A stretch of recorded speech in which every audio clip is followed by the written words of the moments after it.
Integral Programming Final Requirements by Aratanas Wilshane D.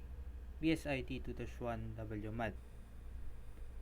For my requirement 1 is from this is my code from line 1 to 4. For me, it is the way that the code and the user to communicate to each other and to get the input of the user. And the line 5 to line 9, 5 to 9, 5 to line 9 is the way that how the user input the code, uh, the the numbers, or the what we call this one, the way that that the user input something. Line 5 to 9 is the one who will compute what the user give to the code. Next is line 11 to 17. Line 11 to 17 is the one who gave who give who give output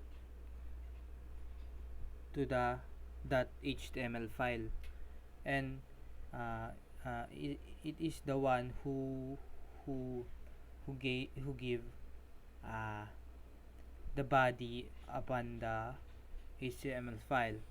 So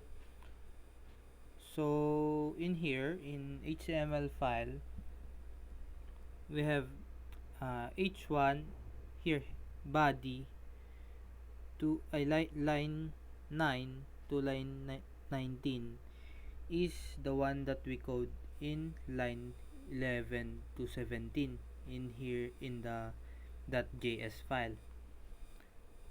So the output of our code is this there. Next, requirement 2.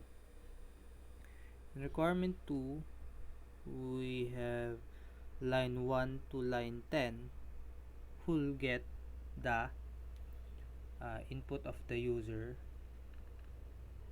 and line 12 to line 18 is the one who will compute what the user gave to the code and the one that the user type in the browser. And line 20 to 33 is same as in the problem 1, who'll get here, and the one who will get the output on the HTML file. So this is the output.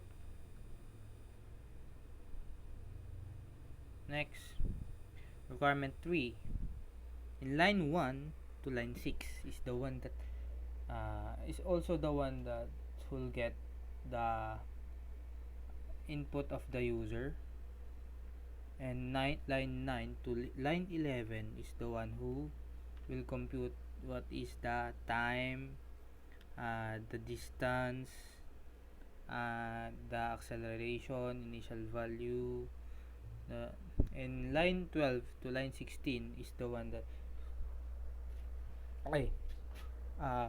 who you'll assign to output in here in the HTML file, like the final velocity. We give the ID, element ID of final velocity, and the output we encode here in the HTML file the ID code, and that's the final velocity. And this is our output. Next, requirements 4. And also, we do that also in here. In line 1 to line 4, we get the